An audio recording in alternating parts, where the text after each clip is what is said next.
नहमदुल्लाह अल-अज़ीम नुसल्ली व नुसल्लिमु अला रसूलिल करीम अम्मा बाद फ़क़द क़ाल अल्लाहु सुब्हानहु व तआला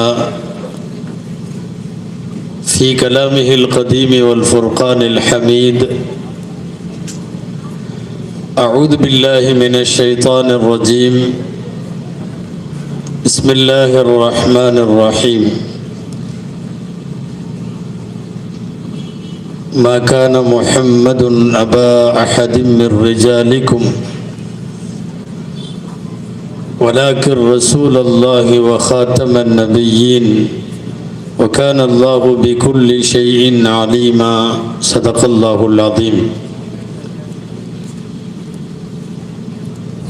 वक़ाल रसूलुल्लाहि सल्लल्लाहु अलैहि वसल्लम खुतिम बियन नबिय्यून सदक़ रसूलुल्लाह सल्लल्लाहु अलैहि वसल्लम அளவற்ற அருளாளனும் நிகரற்ற அன்புடையோனுமாகிய எல்லாம் வல்ல அல்லாஹுவின் பெயரால் துவங்குகிறேன்.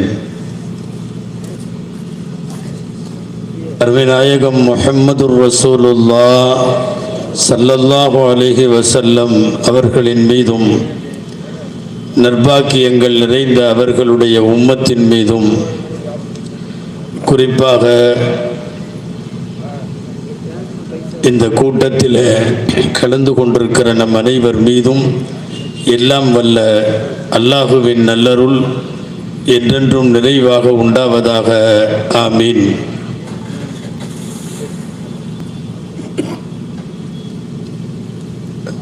கண்ணியத்திற்குரிய விழா மேடையில் வீற்றிருக்கக்கூடிய விழா தலைவர் உள்ளிட்ட உலமா பெருமக்கள், விழா நிகழ்ச்சியை அழகாய் ஒருங்கிணைந்திருக்கிற திருப்பூர் வட்டார ஜமாத்துல் உலமா சபையினுடைய மாண்பார்ந்த அங்கத்தினர்கள், நிகழ்ச்சியின் துவக்கத்தில் இருந்து இதுவரை பங்கேற்று கருத்துரைகளை ஆற்றிய சங்கைக்குரிய மார்க்க அறிஞர்கள், எனக்கு முன்னாலே நீண்டதொரு சிறப்புரை ஆற்றி அமர்ந்திருக்கிற அன்பிற்குரிய சகோதரர், மிகச்சிறந்த எழுத்தும் பேச்சையும் தனதாக்கி கொண்டிருக்கக்கூடிய கண்ணியத்திற்குரிய ஹசரத் பெருந்தகை அவர்கள், வருகை தந்திருக்கிற பெரியோர்கள், தாய்மார்கள், சகோதரர்கள், உங்கள் அனைவருக்கும் என் ஆரம்பமான அஸ்ஸலாமு அலைக்கும் வரஹ்மத்துல்லாஹி வபரகாத்துஹு. நடைபெறுகிற மீளாது விழாவின் ஒரு அங்கமாக இறுதி நபித்துவமும் பொய்யர்களும் என்றொரு தலைப்பு எனக்கு தரப்பட்டிருக்கிறது. மீளாது விழா என்று மட்டும் போடாமல் நோட்டீஸிலே மற்றும் கொள்கை விளக்க பொதுக்கூட்டம் என்று போடப்பட்டிருந்தது. கொள்கை விளக்கத்தின் ஒரு பகுதியை எனக்கு முன்னாலே ஹசரத் அவர்கள் மிகச்சிறந்த முறையில் உங்களுக்கு விளக்கினார்கள். தமிழகத்தை இல்லை இந்தியாவை சூழ்ந்திருக்கக்கூடிய இன்னும் ஒரு கொள்கை ஆபத்து இறுதி நபித்துவம் குறித்தது. நான் அது குறித்து சில கருத்துக்களை உங்களுக்கு முன்வைத்து முடிப்பேன் இன்ஷா அல்லாஹ். எல்லாம் வல்ல அல்லாஹ் பயன் தரும் விஷயங்களை பேசவும் நாம் கேட்கவும் தொடர்ந்து அது குறித்து சிந்திக்கவும் வரும் நாட்களிலே செயலாற்றவும் அல்லாஹ் அருள் புரிவானாக. ஆமீன். அன்பிற்குரியவர்களே, நம்முடைய கலிமா 2 வாக்கியத்தை உள்ளடக்கியது. லா இலாஹ இல்லல்லாஹ் முஹம்மதுர் ரசூலுல்லாஹ். வணக்கத்திற்குரியவன் அல்லாஹுவை தவிர வேறு எதுவும் யாரும் இல்லை என்கிற லா இலாஹ இல்லல்லாஹ் நமக்கு நன்றாக தெரியும். முஹம்மதுர் ரசூலுல்லாஹ், முஹம்மது ஸல்லல்லாஹு அலைஹி வஸல்லம் அல்லாஹ்வுடைய தூதர் என்கிற வார்த்தை 2 கருத்தை உள்ளடக்கியது. முஹம்மது ஸல்லல்லாஹு அலைஹி வஸல்லமை அல்லாஹ்வின் தூதராக ஏற்க வேண்டும், அவர்கள் கடைசி தூதர் என்றும் ஏற்க வேண்டும். வெறுமனே முஹம்மது ரசூலுல்லாவை நான் முஹம்மது ஸல்லல்லாஹு அலைஹி வஸல்லத்தை ஏற்றுக்கொள்கிறேன், இதோ இப்போது இருக்கிற யாரையாவது சொல்லி அவரையும் ரசூலாக ஏற்கிறேன் என்றால் கலிமா சரியாகாது. முஹம்மது ரசூலுல்லாஹ் இரண்டு கருத்தை உள்ளடக்க வேண்டும். ஒன்று ஸல்லல்லாஹு அலைஹி வஸல்லம் அல்லாஹ்வுடைய தூதர் என்று சொல்ல வேண்டும், இன்னொன்று அவர்கள் இறுதி தூதர் என்றும் சொல்ல வேண்டும். முதல் கருத்து நமக்கெல்லாம் தெரிந்தது. ரசூலை ஏற்காமல் ஒரு கலிமா செல்லுபடியாகாது. ரசூலை ஏற்காமல் ஒரு முஸ்லிமின் இஸ்லாம் இஸ்லாமாகவே ஆகாது. ரசூலை ஏற்காதவனுடைய ஈமான் ஒப்புக்கொள்ளப்படாது. திருக்குர்ஆனின் வழி நெடுகிலும் கிட்டத்தட்ட சஜிதா போன்ற 1-2 இடங்களை தவிர நூற்றுக்கணக்கான இடங்களில் அல்லாஹ் தன்னையும் ரசூலையும் சேர்த்தே சொல்லுகிறார். எனக்கு கட்டுப்படு, ரசூலுக்கு கட்டுப்படு. எனக்கு மரியாதை கொடு, ரசூலுக்கு மரியாதை கொடு. எனக்கு பணிந்திரு, ரசூலுக்கு பணிந்திரு. நான் சொல்றபடி கேளு, ரசூல் சொல்றபடியும் கேளு. நான் சொல்றதை மீறாதே, ரசூல் சொல்லுவதையும் மீறாதே. அல்லாஹ்வும் ரசூலும் தொடர்ந்து பயணிப்பார்கள் திருக்குர்ஆனிலும் ஹதீஸிலும். நபிகள் ஸல்லல்லாஹு அலைஹி வஸல்லம் இல்லாமல் ஒரு ஈமான் ஒப்புக்கொள்ளப்படும் என்றால் அபூ ஜஹல், அபூ லஹப் எல்லாம் முஸ்லிமாக இருக்க வேண்டும். பிரச்சனை இதுதானே, அவனுங்கெல்லாம் அல்லாஹ்வை ஏத்துக்கிட்டவன் தான். அவர்கள் ரசூலை ரசூலாக ஏற்கவில்லை. அப்துல்லாவின் மகன் முஹம்மதாக பார்த்தவர்களுக்கு அல்லாஹ்வின் தூதர் முஹம்மதாக பார்க்காததினால் இன்றைக்கு வரையும் பத்வா செய்யப்படுபவர்களின் பட்டியலில் இந்த உலகத்தில் கோடிக்கணக்கான இஸ்லாமிய நாவுகளால் சபிக்கப்படக்கூடிய பட்டியலில் அவர்கள் சேருகிறார்கள். ஒரே ஒரு காரணம், அல்லாஹுவை ஏற்றார்கள், ரசூலை ஏற்கவில்லை. நபிகள் நாயகம் ஸல்லல்லாஹு அலைஹி வஸல்லத்தை ஏற்காத வரைக்கும் அவர்களுடைய ஈமானும் ஒப்புக்கொள்ளப்படாது. அது இஸ்லாம் என்று சொல்ல முடியாது. இன்றைக்கு இந்த ரசூலை ஏற்கிற விஷயத்தில் நிறைய குழப்பவாதிகள். நான் கடைசி வரை இதில் பயணிப்பதால் மீண்டும் ஒரு முறை நினைவூட்டி இருக்கிறேன். தலைப்பை 2 கூறாக்கி இருக்கிறேன். ஒன்று ரசூலை ஏற்குதல், இன்னொன்று ரசூல் தான் கடைசி என்பதை ஏற்குதல். இந்த ரசூலை ஏற்கிறதுலயே நிறைய பேர் தகராறுல வந்துட்டான். ஹஜ்ரத் அவர்கள் கூட பேசுகிற போது அவர்களை பற்றி சைகனை காட்டினார்கள். ரசூலுல்லாஹ்வை ஒரு போஸ்ட்மேன் சொன்னாங்க, அவ்வளவுதான். He is a messenger. அவர் ஒரு தகவல் கொண்டு வந்தாரு, லெட்டரை வாங்கிட்டு போஸ்ட்மேனை அனுப்பிச்சிடணும். நீங்க போஸ்ட்மேனை பின்பற்றுவது எந்த அடிப்படையில் சரியாகும் என்று கேட்ட கொள்கை குழப்பவாதிகள் இவங்கெல்லாம் இந்த முதல் நிலையிலேயே அடிபடுகிறார்கள். ரசூலை ஏற்குதல் என்பதிலே முரண்பட்டவர்கள். இந்த குழப்பவாதிகளிடமிருந்து ஜாக்கிரதையாக இருக்க வேண்டும் என்று எச்சரிப்பதற்குத்தான் இந்த கூட்டத்தில் எனக்கு இந்த தலைப்பு. குழப்பவாதிகள் ஜாக்கிரதைன்னு எழுதுவோம், அதுக்கு அர்த்தம் அவனுங்களை பார்த்து டே ஜாக்கிரதைன்னு சொல்லலை, அவனுங்க இருக்கானுங்க, நாம ஜாக்கிரதையா இருக்கணும். இந்த போர்டில் நாய் ஜாக்கிரதைன்னு பில்டிங் முன்னாடி போட்டிருப்பாங்க.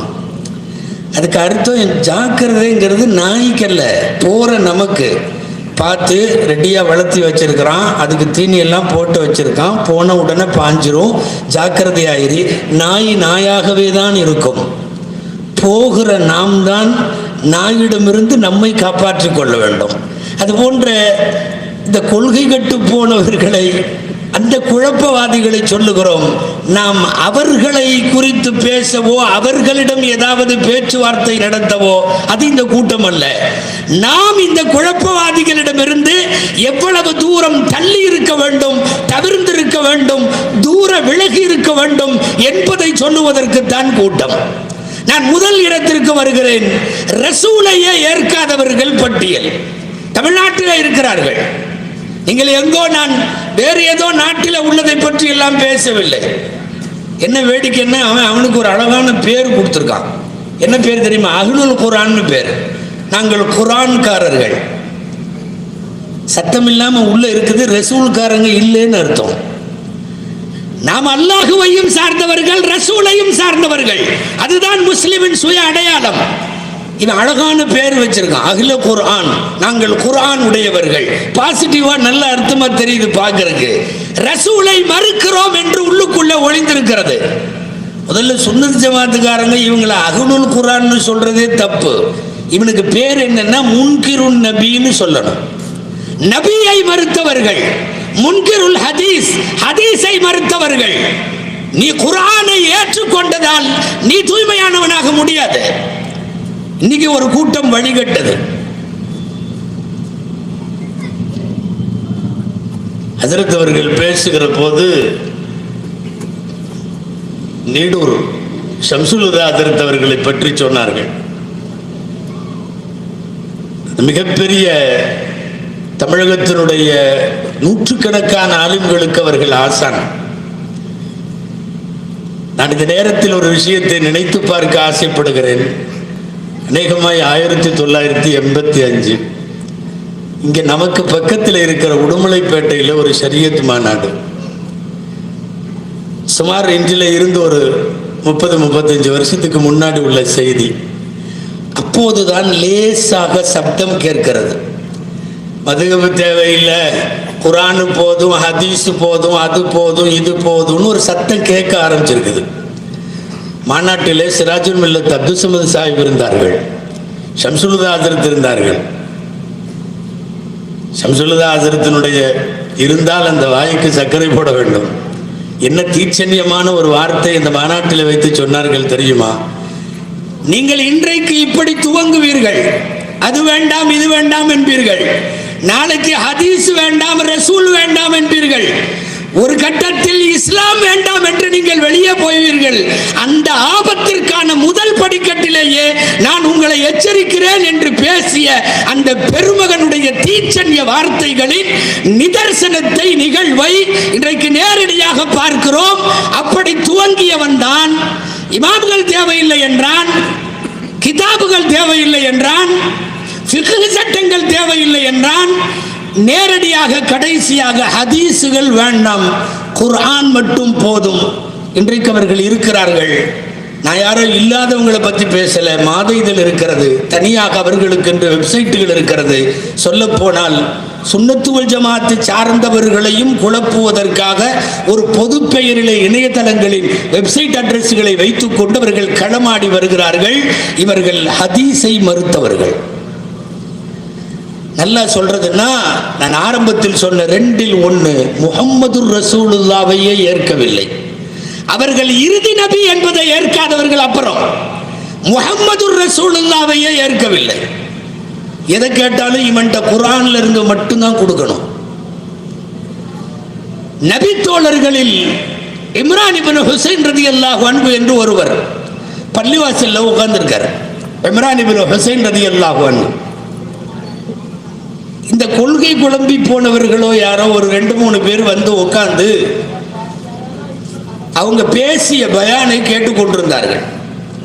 பேசிய பயானில் உயிரோட்டமாக இம்ரான் இப்னு ஹுசைன் ரலியல்லாஹு அன்ஹு ரசூலின் கைப்பிடித்து இஸ்லாமான சஹாபி அவர்கள் ஸல்லல்லாஹு அலைஹி வஸல்லம் உடைய காலத்திற்கு பின்னால் அவர்கள் பயானிலே சொல்லுகிறார்கள், அல்லாஹ் நமக்கெல்லாம் பெருமானார் ஸல்லல்லாஹு அலைஹி வஸல்லம் அவர்களுடைய ஷஃபாஅத்தை மறுமையிலே நசீபாக்க வேண்டும் என்று சொன்னார்கள்.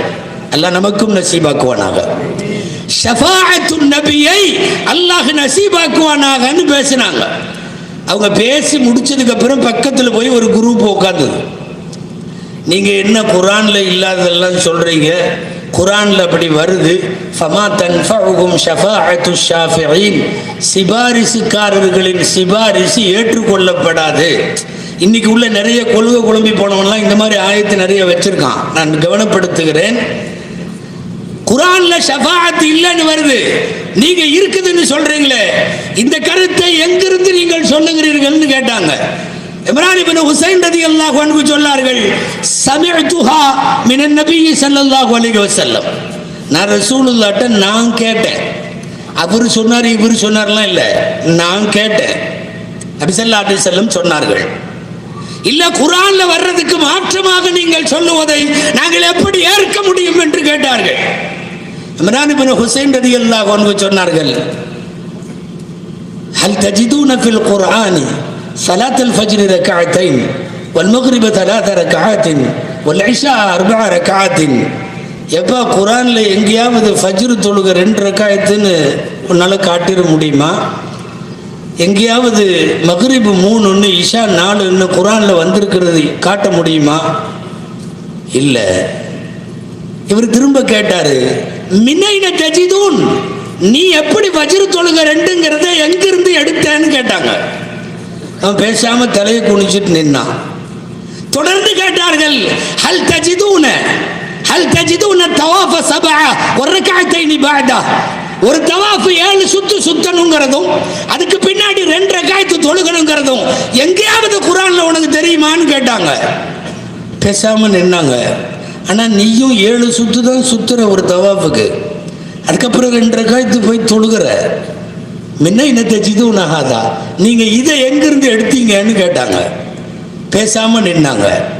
கடைசியில் இம்ரான் இப்னு ஹுசைன் ரலியல்லாஹு அன்ஹு சொன்னார்கள், ஒரு முஸ்லிமுக்கு ஆகப்பெரிய அக்பரு தலீல் எது தெரியுமா?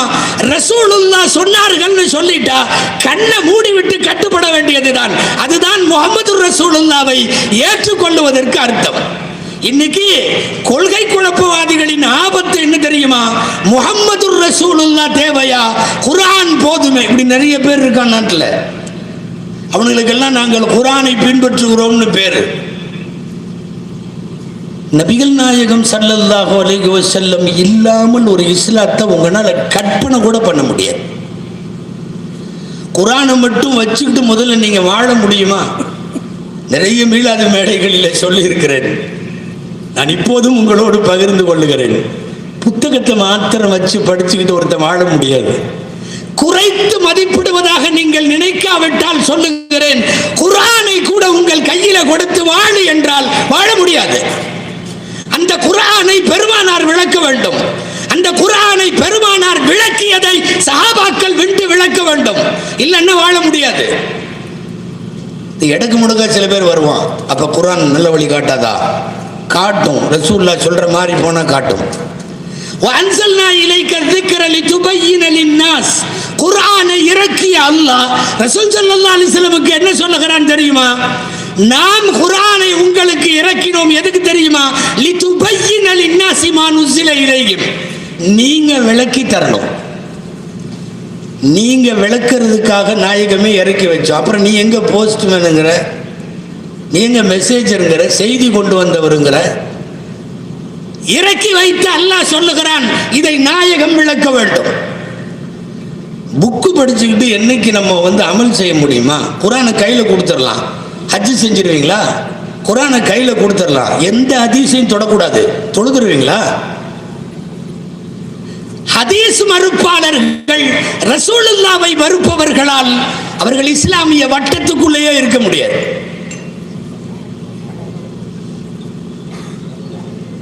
நம்ம ஹஜ்ஜுக்கு போகிற எடுத்துட்டு வருவாங்க.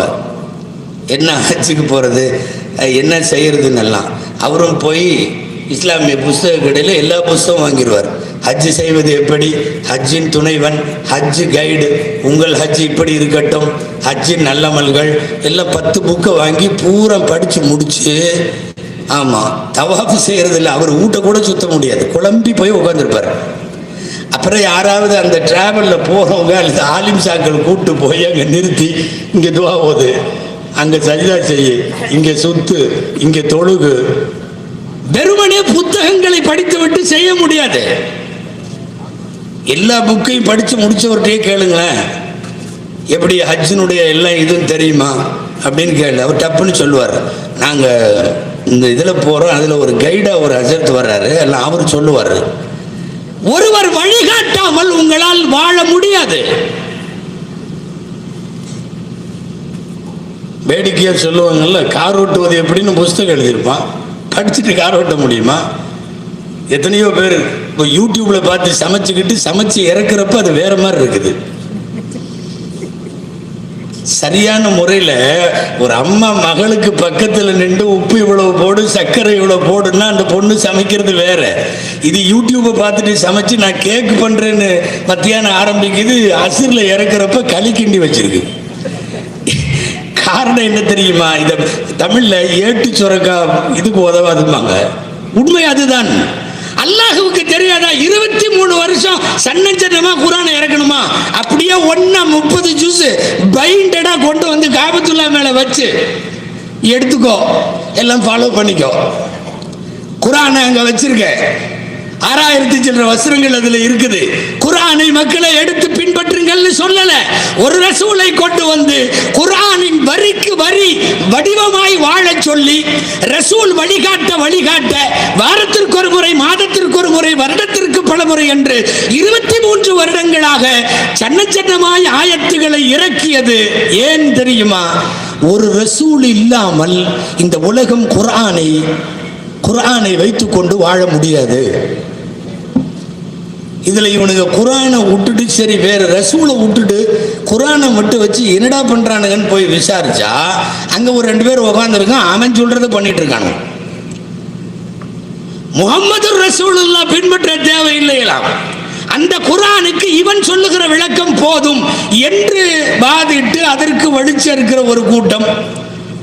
என்னென்ன அந்த பத்திரிகைகளுடைய வாசகங்களை எல்லாம் கூட இருக்கு தெரியும். சொல்லுவதால் பல பேருடைய ஈமான் பலவீனப்பட்டுவிடும்.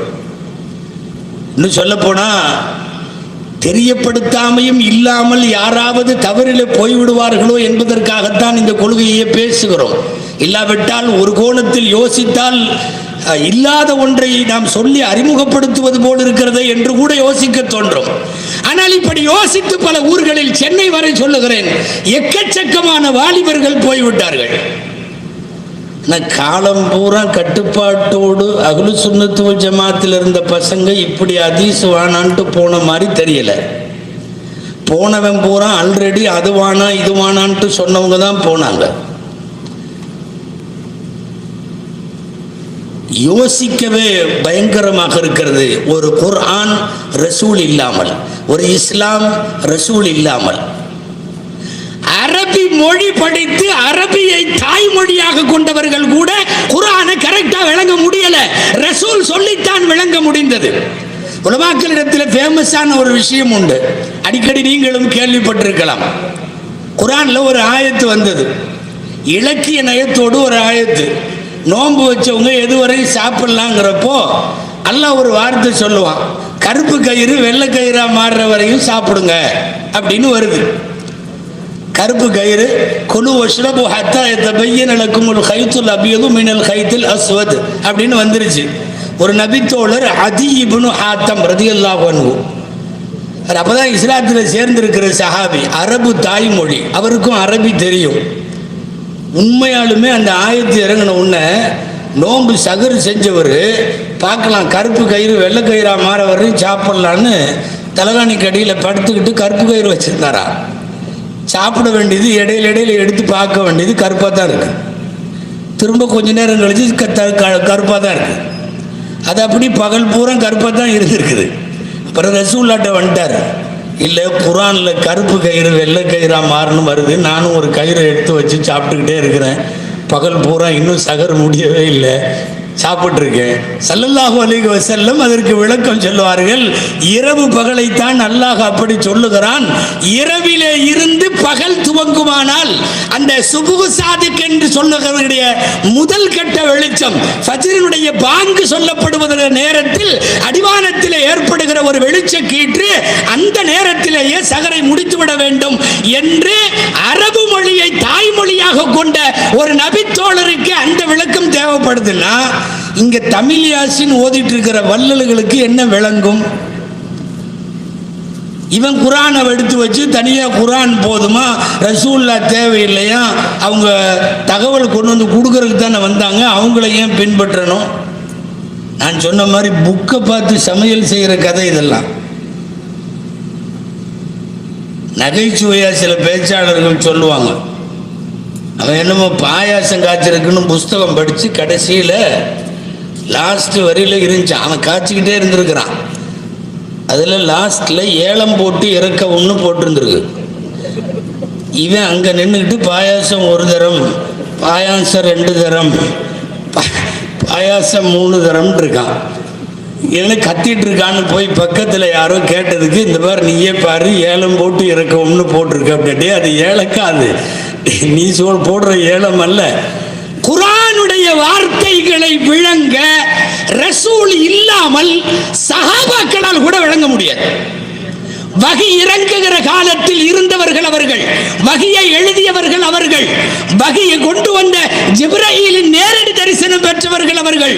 அவங்கனால கூட அருமைநாயகம் ஸல்லல்லாஹு அலைஹி வஸல்லம் இல்லாமல் ஒரு குர்ஆனுடைய ஆயத்தை விளங்கிவிட முடியாது. எத்தனை பேர் இப்படி தவறாக புரிந்தவர்கள் தெரியுமா? நல்லா அரபி தெரிஞ்சவங்க தான் அவங்கெல்லாம்.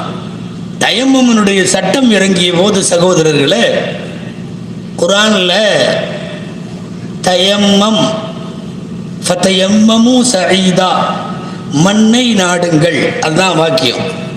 ஒது செய்யறதுக்கு தண்ணி இல்லைன்னா என்ன செய்யணும்? மண்ணை நாட வேண்டும். நாடு என்ன குத்த வச்சு உட்காந்துக்கிறதா? வீட்டுக்கு முன்னாடி மணல் கொட்டியிருப்பாங்க, தண்ணி இல்லை, உதவி செய்யறதுக்கு போய் உட்காந்துக்க வேண்டியதுதான். குர்ஆனில் அவ்வளவுதான் இருக்கிறது. ஃபதயம்மமு என்பதற்கு ஃபக்ஸிது சஈதன் அர்த்தம், மண்ணை நாடுங்கள். நான் நாடிட்டு என்ன செய்யணுங்கிறத எம்பெருமான் ஸல்லல்லாஹு அலைஹி வஸல்லம் சொல்லி தராம இந்த உம்மத்து விளங்க முடியாது. மண்ணுக்கு போகணும், அப்படி புழுது படிந்த இடத்துல அந்த மண்ணில் மணல்ல அப்படி அடிக்கணும், முகத்தில் தடவணும், முகம் கை மட்டும்தான். சஹாபாக்கள் இந்த துவக்க நேரத்தில் இந்த ஆயத்து இறங்கினப்போ முழு விளக்கம் தெரியாம ஒரு பிரயாணத்தில் போயிட்டு இருந்தப்போ ஆகச்சிறந்த நபித்தோழர்னே வருது, அம்மார் இப்னு யாசிர் ரலியல்லாஹு அன்ஹு. அவருக்கு குளிப்பு கடமை ஆயிடுச்சு. காலையில் அவர் தொழுகணும். சக தோழர்கள்ட்ட கேட்குறாரு, குளிப்பு கடமை ஆயிடுச்சு, தண்ணி இல்லை குளிக்கிறதுக்கு, என்ன செய்யட்டும்னு. யாரோ ஒருத்தர் அவருக்கு தெரிஞ்ச அளவில் ஒரு பதில் சொல்லிட்டாரு. குளிக்குது, அதாவது ஒது செய்யறதுக்கு தண்ணி இல்லைன்னா அவ்வளவுதான், மண்ணு தான், மண்ணு தான் தீர்வாக வந்திருக்குன்ட்டார். அவரு உடம்பு பூரா அப்படி பாலைவனத்தில் உருண்டிருக்கார், பூரா மண்ணு. அவர் விளங்குனது என்ன தெரியுமா? குளிக்க முடியலன்னா, ஒது செய்ய முடியலன்னா ஒதுவுடைய பார்ட்டில் மட்டும் மண்ணு தடவலாம். குளிக்க முடியலன்னா உடம்பு பூரா மணலை தடவிட்டு பிரயாண குழு திரும்பி வந்த போது நபி ஸல்லல்லாஹு அலைஹி வஸல்லம் கேட்பார், யா அவ்வார் யா அம்மார் ஹல் தவஅகத கமா தவஅகத்தில் ஹிமார். என்ன கழுத புரள்ற மாதிரி புரண்டுட்டு வந்த மாதிரி தெரியுது அப்படின்னு நகைச்சுவையா கேட்டாங்க நாயகம் ஸல்லல்லாஹு அலைஹி வஸல்லம். அப்புறம் கூப்பிட்டு எந்த தயமும் இப்படி உடம்பு முழுக்க உருள்ற மாதிரி எல்லாம் இல்லை என்று விளக்கம் கொடுப்பார்கள். இன்றைக்கு வரை சவால் விட்டு சொல்லலாம், ஒரு தயம்முடைய சட்டமோ, ஒரு தொழுகையின் ரக்காத்துகளின் சட்டமோ, ஒரு ஹஜ்ஜினுடைய உட்பிரிவுகளின் சட்டமோ, ஒரு ஜகாத்தினுடைய அளவுகளின் சட்டமோ, மார்க்கத்தின் எந்த சட்டமும் முஹம்மது ஸல்லல்லாஹு அலைஹி வஸல்லம் இல்லாமல் இந்த உலகத்தால் விளங்க முடியாது. முஹம்மது ரசூலுல்லாவை மறுக்கிறங்கிற பேர்ல இவன் எத்தனை பேர் இன்னைக்கு வரைக்கும் நீங்க குர்ஆன் எடுத்து படிங்க, உங்களுக்கு விளங்கிருமான்னு பார்க்கலாம். சில இடங்கள்ல இருக்கு, என்ன பேருன்னு கடைசி வரையும் குர்ஆன்ல இல்லை. ஒரு இடத்துல குர்ஆன்ல வருது, இந்த தூபா இலல்லாஹ், அந்த 2 பெண்களும் தௌபா செய்தால். எந்த 2 பெண்கள்? 30 ஜுஸ்லையும் கிடையாது. நீங்க வந்தாகணும் ஹதீஸுக்கு, அங்க போய் கேட்கணும் இது யாரு, எந்த 2 பெண்களை பத்தி இப்படி வருது. அந்த 3 பேர் குர்ஆன்ல வருகிறது. போருக்கு போகாத அந்த 3 பேர், எந்த 3 பேர்?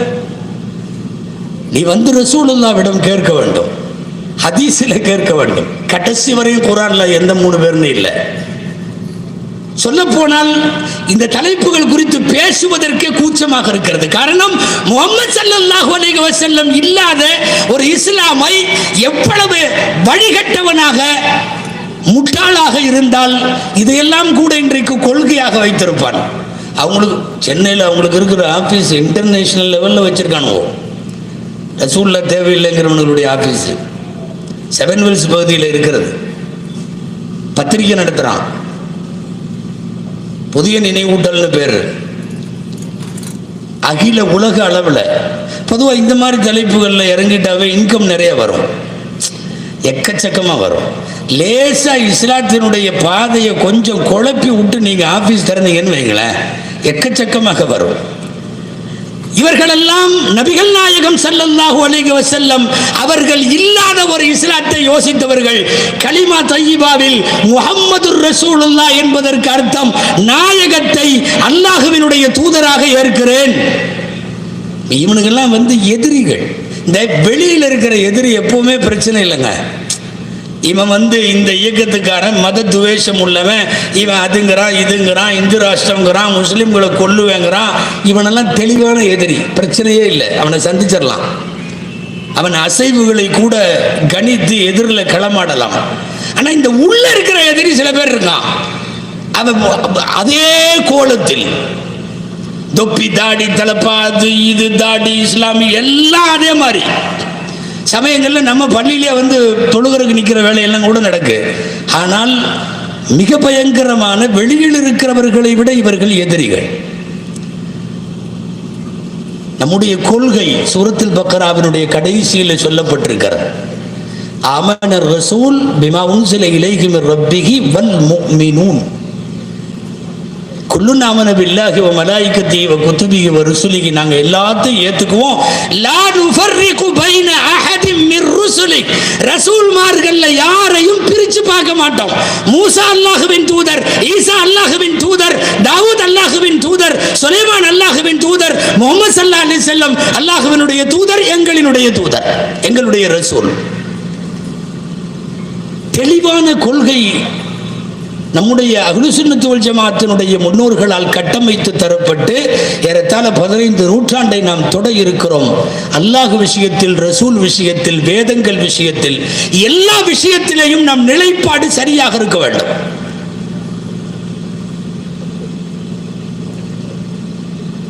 அல்லாமா அபூபக்கர் பாக்கில்லானி அப்படின்னு ஒருத்தர் பெரிய ஆலிம், அவங்க தாபியீன்களிலே அவர்களின் வரலாறு இருக்கிறது. அவங்கள்ட்ட யாரோ ஒரு ஆள் விதண்டாவாதம் பண்ணுற மாதிரி கேட்டான். உங்கள் வேதத்தில் உங்கள் ஹதீஸ்ல எல்லாம் யூதர்களை கல்யாணம் பண்ணிக்கலாம், யூத பெண்ணை கல்யாணம் பண்ணிக்கலான்னு வருது, அதே மாதிரி கிறிஸ்தவ பெண்ணை கல்யாணம் பண்ணிக்கலான்னு வருது. உண்மையாகவே அந்த சட்டம் முன்னாலே இருந்தது. தௌராத்தாக இருந்தபோது, இஞ்சீலாக இருந்தபோது அந்த சமயத்து பெண்களை முஸ்லீம் திருமணம் செய்யலாங்க. அதைத்தான் அந்த சொல்லி காட்டுறாரு. அப்படியெல்லாம் இருக்குது. ஆனால் உங்கள் பொண்ணை மட்டும் எங்களுக்கு கட்டி தர மாட்டேங்கிறீங்க. ஒரு முஸ்லீம் பெண்ணை யூதனுக்கு கட்டி கொடுத்துருவீங்களா? ஒரு முஸ்லீம் பெண்ணை கிறிஸ்தவனுக்கு கட்டி கொடுத்துருவீங்களா? இது ஓர வஞ்சனையாவில் இருக்குது. அங்கிருந்து மட்டும் நீங்கள் கட்டிக்குவீங்க, ஆனால் உங்கள் பொண்ணை கட்டி தர மாட்டீங்க. பட்டுன்னு பதில் சொல்லாங்க அபூபக்கர் பாக்கில்லானி. நாம் இப்போது கொண்டிருக்கிற இந்த கருத்தை விளங்குவதற்கு அந்த பதில் ரொம்ப தேவைங்கிறதுனால சொல்கிறேன். ரொம்ப சிம்பிளாக சொன்னாங்க. ஆமாப்பா, நாங்கள் மூசாவை ஏற்றுக்கிறோம், அதனால் அங்கே இருக்கிற அந்த தௌராத்தில் உள்ள பிள்ளைகளை கட்டிக்கிறோம். நாங்கள் ஈசாவை ஏற்றுக்கிறோம், அதை பின்பற்றக்கூடிய கட்டிக்கிறோம். ரொம்ப சிம்பிள். நீயும் முகமது ரசூலுல்லாவை ஏற்றுக்கோ, எங்கள் பிள்ளையை கட்டி கொடுத்துட்றோம். நீ முகமது ரசூலுல்லாவை ஏற்றுக்காத வரை எங்கள் பிள்ளையை கொடுக்க முடியாது. நாங்களும் மூசாவை மறுத்தா நீ எங்களுக்கு தராத. லா நுஃபர்ரிகு பைன அஹதின் மிர் ருசுலி. ரசூல்மார்கள் விஷயத்தில் சுன்னத்து வல் ஜமாஅத்தினுடைய நாம் சார்ந்திருக்கிற கொள்கை கோட்பாடு மிகவும் விவரமான முறையில் கட்டமைக்கப்பட்டிருக்கிறது. நான் என்னுடைய தலைப்பின் இன்னொரு பகுதிக்கு மிக விரைவாக நிறைவு செய்வேன். அன்பிற்குரியவர்களே, முகம்மது ரசூலுல்லாஹ்னு ஏற்றுக்கணும் மட்டுமல்ல, அவர்கள் கடைசி நபின்னு ஏற்றுக்கணும்.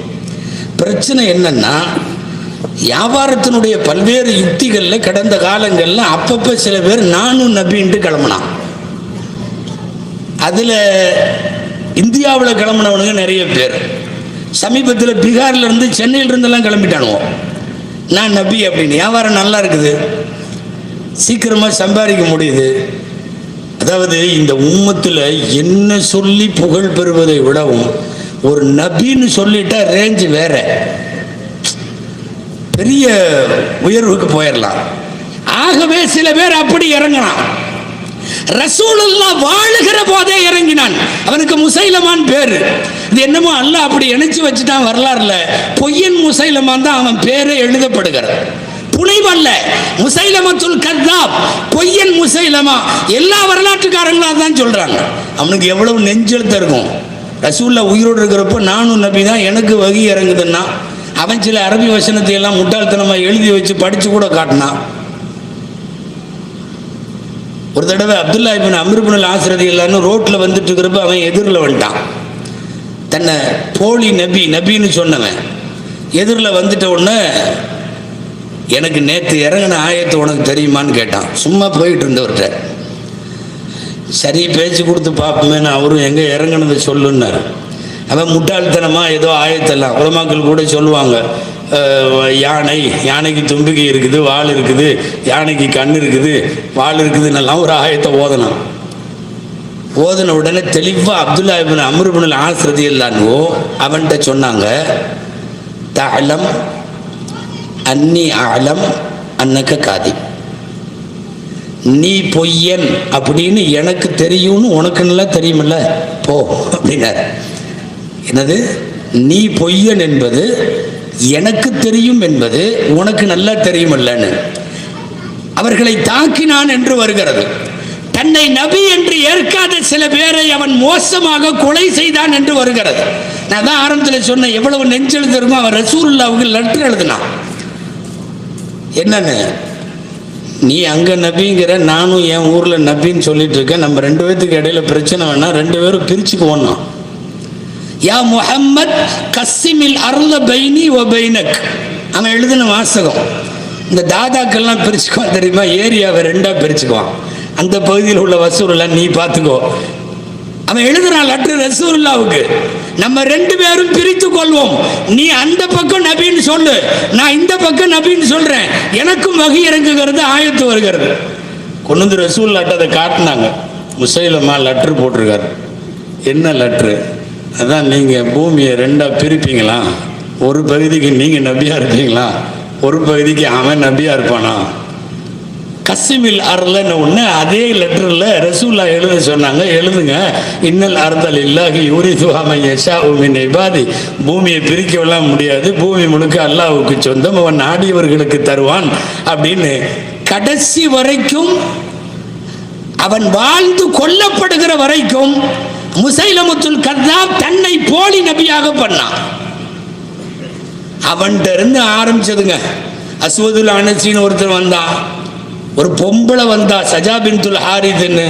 இப்படி ஒவ்வொருத்தரா வந்து இந்த நாட்டில் மிர்சா குலாம் அஹமது காதியானின்னு ஒருத்தன் வந்தான்.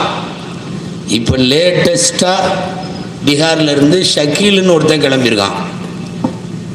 என்ன அஜத் என்னென்னமோ சொல்கிறாரு, திருப்பூரில் எல்லாம் அதிகமாக தெரியாதுக்கு முன்னாடி லேசாக போட்டு வைக்கிறோம் காதில், வந்தான்னா கழட்டிட்டு அடிக்கிறதுக்காக. ஏன்னா சென்னை பல்லாவரம் வரை சில பேர் அதை நம்பி போய்விட்டார்கள். அந்த பிரச்சாரத்தை முன்னெடுத்தவர்களை சென்னையில் வழக்கு பதிவு செய்து இப்போது நாங்கள் ஜெயிலில் கொண்டு போய் உள்ள வைத்திருக்கிறோம். வேகமாக பிரச்சாரம் செய்கிறார்கள். என்னன்னா, அவன் நபி என்றைக்கோ வாழ்ந்து முடித்தவன் அல்ல. நான் பெருமானார் காலத்தில் வாழ்ந்த முசைலமாவை பேசவில்லை. நாம் வாழுகிற காலத்தில் அறிவுலகம் இத்தகைய வியத்தகு முன்னேற்றங்களை பார்த்துவிட்ட இந்த காலத்திலும் வந்து மார்க்கத்தினுடைய பல்வேறு விதமான விளக்கங்களும் ஞானங்களும் புத்தக வழியாக, பிரிண்ட் மீடியாவில், எலக்ட்ரானிக் மீடியாவில் இவ்வளவு தூரம் பரவியதற்கு பிறகும் என்ன நபின்னு சொல்லிட்டு ஒருத்தன் வர்றாங்கிறது பெருசு இல்லை, அவனை ஏற்றுக்கிற முட்டா பயலுவோ ஒரு சில பேர் இருக்கிறாங்கிறது தான் இங்கே முக்கியம். அப்பப்போ சில பேர் ஹை லெவலில் புகழ் சேர்க்கணும்னா, கொஞ்ச நாளைக்கு முன்னாடி இதெல்லாம் பெரிய பிஸ்னஸாக இருந்தது. நபின்றுவான் ஒருத்தன் இப்படித்தான் திடீர்னு பார்த்தான், எங்கேயுமே காசு சரியாக சேரலையாட்டு இருக்குது, திடீர்னு நபின்ட்டான். அப்போ மன்னர் ஹாரூன் ரஷீத் அவர்கள்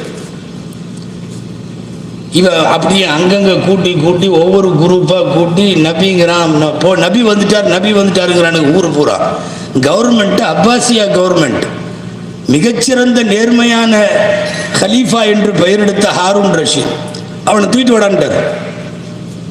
அங்கங்கே என்னமோ பிரச்சாரம் பண்ணுறான் அவன் நபின்ட்டு, அவனை தூக்கிட்டு வந்துட்டார்.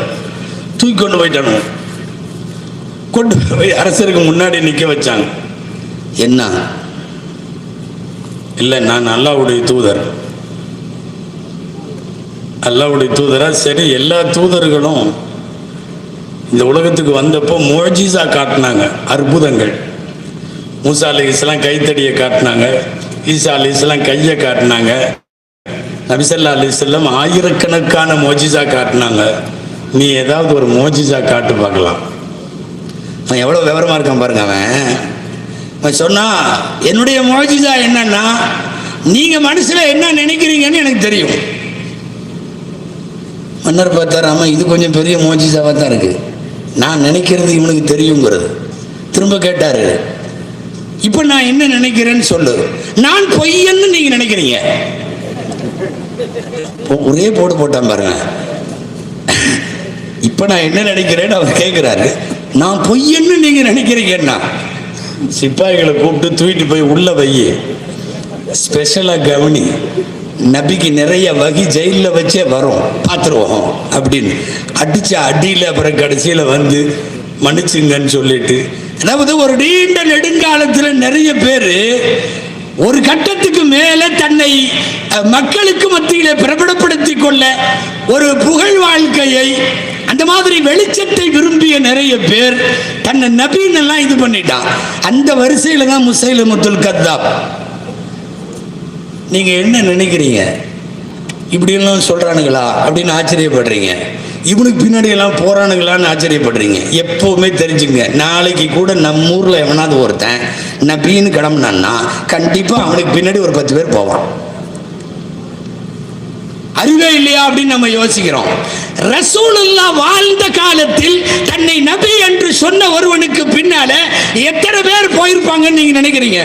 சும்மா ஒரு கெஸ்ஸிங், எவ்வளவு பேர் போயிருப்பாங்க? ஒரு 10-100 பேர். யாராவது ரசூலுல்லாஹ்வை பிடிக்காதவங்க அவங்க இவங்க போயிருப்பாங்கன்ற மாதிரி ஒரு கெஸ் பண்ணலாமா? உண்மை என்ன தெரியுமா? நீங்க நம்ப முடியுமான்னு தெரியல, 70,000 பேர் அவனை நபின்னு ஏத்துக்கிட்டான்.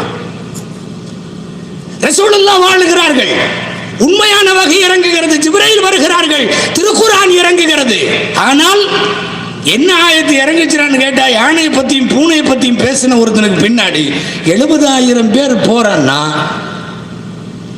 நபி என்று சொல்ல வருகிற போலிகளும் எப்போதும் இருப்பார்கள், நம்புகிற முட்டாப்பயல்களும் எப்போதும் இருப்பார்கள்.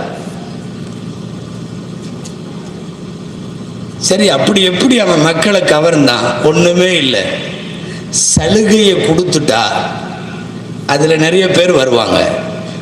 அன்றைக்கு வாழ்ந்த அரபுலகத்தினுடைய நாடி துடிப்பை அறிந்தவன் 2 விஷயத்தை ஹலால்னு அறிவிச்சான். எனக்கு வகி வருகிறது, நான் நபி, என்னுடைய மார்க்கம், இந்த மார்க்கத்தில் மது குடிக்கலாம், விபச்சாரம் செய்யலாம். 2க்கு மட்டும் அனுமதி கொடுத்தா தமிழ்நாட்டிலேயே நிறைய பேர் சேர்ந்துருவான். ஆமா, இன்னைக்கு இலக்கு 400 கோடி. புத்தாண்டை முன்னிட்டு இலக்கு 400 கோடி மது விற்பனை. அன்பிற்குரியவர்களே, 2 அறிவிச்சான். நான் இந்த சந்தில இன்னொரு விஷயம் சொல்றேன். வழிகட்ட கொள்கையில் வருபவர்கள் தங்களை மக்களுக்கு மத்தியில் விளம்பரப்படுத்தி கொள்ள அவர்கள் கையாளுகிற யுக்தி என்ன தெரியுமா? சில சலுகைகளை தூக்கி போடுவார்கள். சலுகைக்கு பின்னாலே ஒரு கூட்டம் போகும். வருஷமெல்லாம் ஜக்காத்து கொடுக்க வேணாம், நம்மளுக்கு ரெடி போ, அப்படி இவ்வளவு கஷ்டமெல்லாம் தேவையில்லை, அப்படியெல்லாம் வந்து தொப்பி போட்டா அதெல்லாம் ஒண்ணு போ. நீங்கள் எந்த சலுகை கொடுத்தாலும் சலுகையை வாங்குகிற ஒரு கூட்டம் எப்போதும் இருக்கும். அவன் அப்படிதான் சொன்னான். சரி போகட்டும். அஸ்வதுல் அனசின்னு ஒருத்தன் வந்தான். ரசூலுல்லாஹ் இன்னமும் உயிரோடு இருக்கிறார்கள், அவங்களுடைய கடைசி கட்டம். அவன் யமன்ல உட்கார்ந்துக்கிட்டு நான் நபின்னு அறிவிச்சிட்டான். ரொம்ப அவனோட தொந்தரவு. ஒரு கட்டத்தில் ரசூலுல்லாஹ் பக்கத்தில் இருக்கிற சஹாபாக்கள்கிட்ட பேசினாங்க, இப்படி வழி கெடுக்கிறானே, இந்த அஸ்வதுல் அனசிட்ட இருந்து யாராவது என் மனசுக்கு ராகத்து கொடுக்க மாட்டீங்களான்னு கேட்டாங்க. அதாவது அவன் சத்தம் அடங்காதான்னு கேட்டாங்க. ஃபைரோஸ்னு ஒருத்தர் இருந்தார், சஹாபி ரலியல்லாஹு அன்ஹு.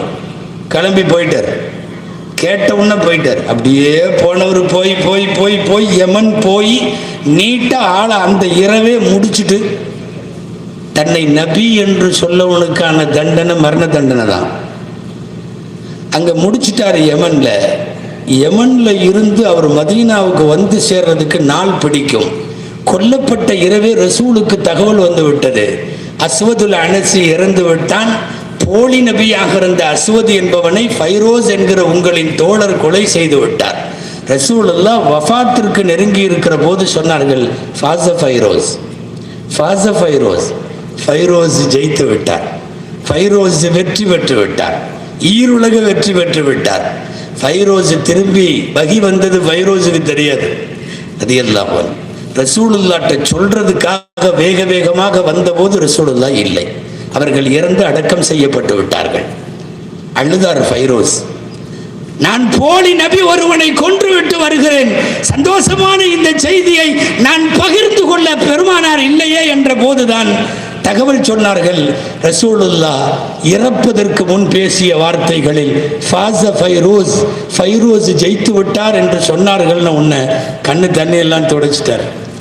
ரசூலுல்லாஹ் வெற்றி பெற்றுட்டார்னு சொல்லிட்டா சொர்க்கத்தினுடைய எண்டு வரையும் வெற்றின்னு அர்த்தம்.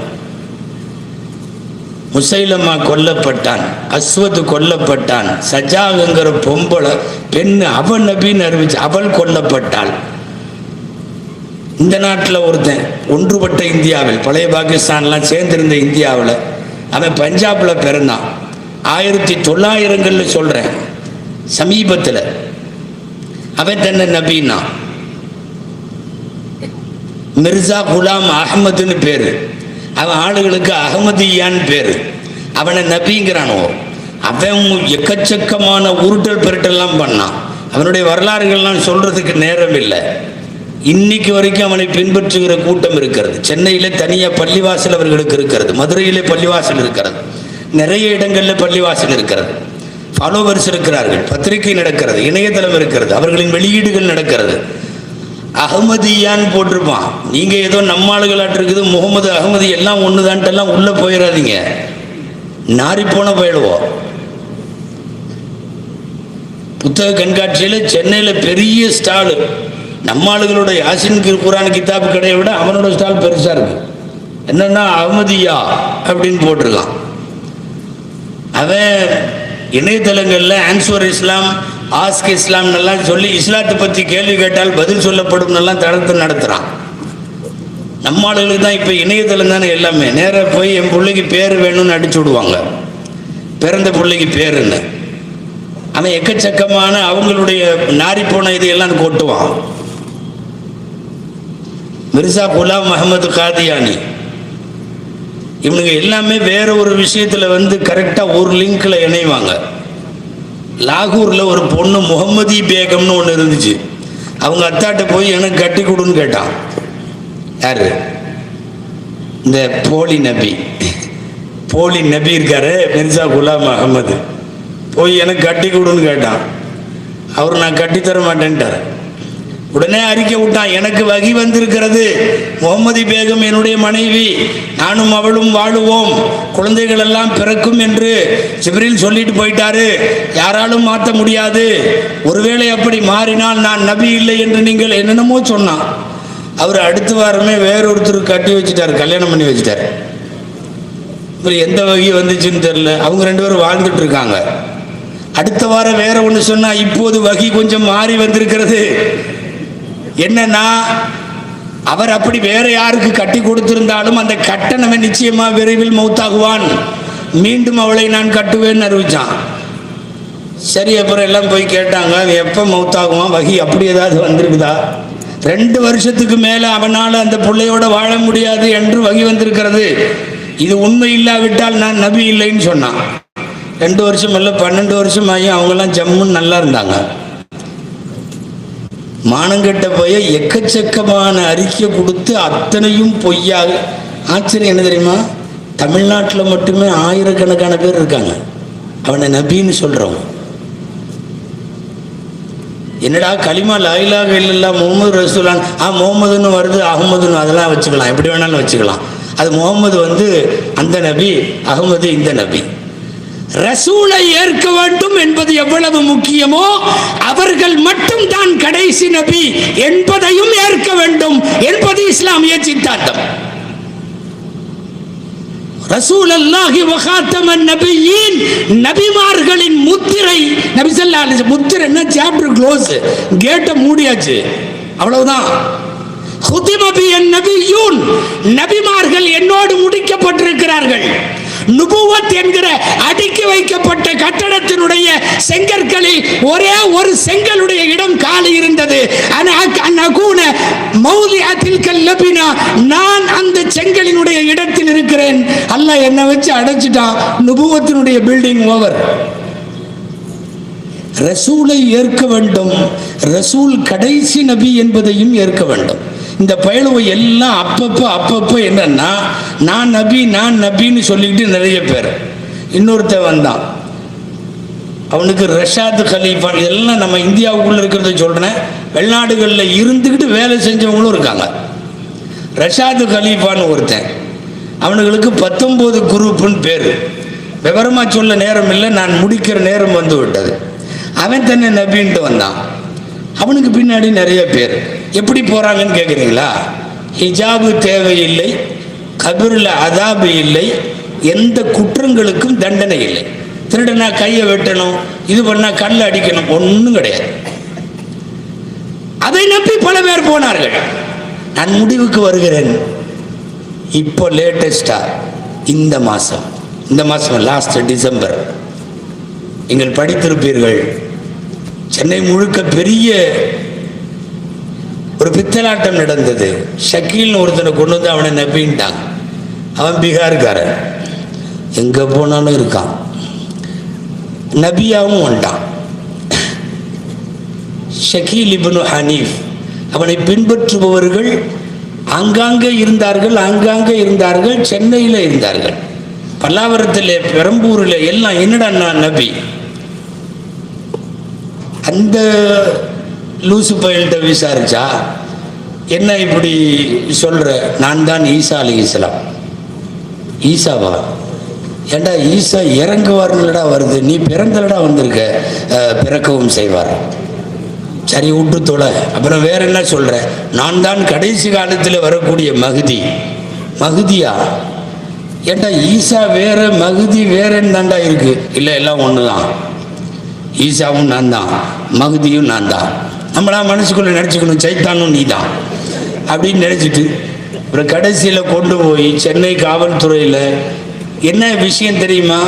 சுன்னத்து வல் ஜமாஅத்தினுடைய பள்ளிவாசலில் வெள்ளிக்கிழமை தொழுகைக்கு செல்பவர்களை பள்ளிவாசலுக்கு வெளியில நாங்கள் தாவா செய்கிறோம், இஸ்லாமிய அழைப்பு பணி செய்கிறோம்ட்டு சில பேர் நின்று, ஷக்கீலுங்கிறவன் அங்கே நிற்கல, தப்பா புரிஞ்சக்கூடாது, ஷக்கீலுங்கிறவன் சென்னையில் நிற்கல, அவன் பீகார்ல உட்காந்துருக்கான். அவனுடைய அழைப்பாளர்கள், பிரச்சார பீரங்கிகள் பூரா இந்த பக்கம், அவனுங்களை தான் தூக்கி இப்போ உள்ள வச்சிருக்கு. ஒரு பள்ளிவாசலுக்கு வெளியே நின்றுட்டு கூப்பிட்டு பேசுறான், முகமது ரசூல்லா கடைசியல்ல இப்படி. இது எதுக்கு இப்படி ஒரு கூட்டம்? இதை ஏன் நாம சொல்றோம்னா, தப்பி தவறு எவனாவது வந்தா ஸ்பாட்லயே அடிக்கணும் இல்லையா? அதுக்காக லேசா சொல்லி வைக்கிறோம். இப்படியெல்லாம் கூட வந்திருக்காங்க. அதனால தான் என் தலைப்பில் இறுதி நபித்துவம் அப்படின்னு எனக்கு தலைப்பு. இறுதி நபித்துவத்துக்கு அர்த்தம் என்ன தெரியுமா? கடைசி தூதர் ஸல்லல்லாஹு அலைஹி வஸல்லம், ரசூல்மார்களின் வருகை நின்று விட்டது, அதோடு அவ்வளவுதான். வருத்தமாக இருக்கிறது, இன்னைக்குள்ள வாலிபர்கள் மார்க்கத்தை எங்க கேட்கணுமோ அங்க கேட்காம அவனா இணையதளத்தில் போய் தேடி எந்தெந்த வழிகட்ட அமைப்புகள்லையோ போயிட்டான். நிறைய பேர் என்னடான்னா இணையதளத்தில் தான் தொலாவுறான். குழந்தை பிறந்தா பேரும் அங்கதான் தொலாவுறாங்க. கல்யாணம், தலாக்கு, பாகப்பிரிவினை, மசாலா எல்லாத்தையும் அங்கதான் தொலாவுறாங்க. நல்லா தெரிஞ்சுங்க, பேஷண்ட் உடம்பு சரியில்லைன்னா டாக்டர்கிட்ட தான் போறாரு. நான் பில்டிங் கட்டணும்னா இன்ஜினியர்கிட்ட தான் போயாகணும். பிரச்சனை, கேஸு, வழக்குன்னா லாயர்கிட்ட தான் போயாகணும். மார்க்கத்தினுடைய விஷயம்னா உலமாக்கள்கிட்ட போயாகணும். நம்ம நோய் வந்தால் டாக்டர்கிட்ட போவோம், கட்டடம் கட்டுறதுக்கு இன்ஜினியர்கிட்ட போவோம். மார்க்க மசாயில்னா நெட்லேயே அடிச்சிருவோம். அடித்து அதில் என்னென்ன குப்பையெல்லாம் வருகிறதோ அங்கே கடை போட்டு நிறைய பேர் உட்காந்துருக்கான். நீ எப்படி வருவ, உன்னை உள்ள தள்ளிடுவோம்.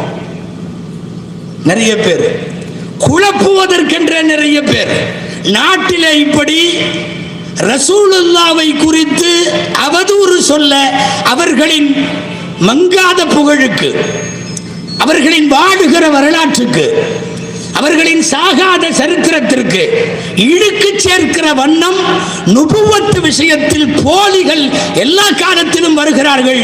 எச்சரிக்கையோடு இருக்க வேண்டும். தயவு செஞ்சு மார்க்க விஷயத்தில் நாம் இவ்வளவு காலமாக பின்பற்ற நிலையில் இருந்து டிஃப்ரெண்ட்டாக யாராவது பேசினா, யார் பேசினாலும் உங்களுக்கு தெரிந்தவர்கள் தெரியாதவர்கள், தமிழ்நாட்டுக்காரன் வெளிநாட்டுக்காரன் எவனாக இருக்கட்டும், 1000 வருஷமாக ஒரு உம்மத்து பின்பற்றி வருவதை ஒரு முட்டாள்தனம் என்று எவனாவது சொன்னால் அந்த பெரிய முட்டாளை விசாரிக்க வேண்டியதும் விமர்சனப்படுத்த வேண்டியதும் நம்முடைய கடமை. தயவு செஞ்சு மார்க்க விஷயத்தில் ஏதாவது குழப்பம் வருமானால் உண்மையான உங்களுடைய பகுதியிலோ அல்லது உங்கள் நாட்டிலோ இருக்கக்கூடிய மார்க்க அறிஞர்கள்ட்ட மசலாவை தயவு செய்து பிரச்சனையை கொண்டு போங்க. தெளிவான விளக்கம் கேளுங்கள். நானே தேடுகிறேன் என்ற அடிப்படையில் எங்காவது தேடி மார்க்கத்தில் ஈமானை பங்கப்படுத்திவிட வேண்டாம். வாழும் காலமெல்லாம் அல்லாஹுவையும் ரசூலையும் மிகச்சரியான கொள்கை கோட்பாட்டோடு புரிந்து வைக்க வேண்டிய பொறுப்பு நம் அத்தனை பேருக்கும் உண்டு. துவா செய்யுங்கள். எல்லாம் வல்ல அல்லாஹு ஜல்ல ஷானஹு தஆலா நம்மையும் நம் சந்ததியையும் வாழும் காலம் வரைக்கும் அல்லாஹுவையும் ரசூலையும் எந்த அடிப்படையில் ஈமான் கொள்ள வேண்டுமோ அந்த அடிப்படையில் ஈமான் கொண்டு ஈமானிய பாக்கியத்துடன் இஸ்லாமிய பேற்றுடன் வாழவும், மறுமையில் எம்பெருமானார் ஸல்லல்லாஹு அலைஹி வஸல்லம் அவர்களை ஈமானோடு சந்திக்கவும் அவர்களின் கரம் பிடித்து ஷஃபாஅத்தை பெற்று சுவனம் நுழைகிற பெரும் பேற்றையும் அல்லாஹ் நம் அத்தனை பேருக்கும் நசீபாக்குவானாக. வாய்ப்புக்கு நன்றி. ஜஸாக்குமுல்லாஹ் வ ஆகிரு தஅவானா அனில் ஹம்துலில்லாஹி ரப்பில் ஆலமீன். அஸ்ஸலாமு அலைக்கும் வரஹ்மத்துல்லாஹி வபரகாத்துஹு.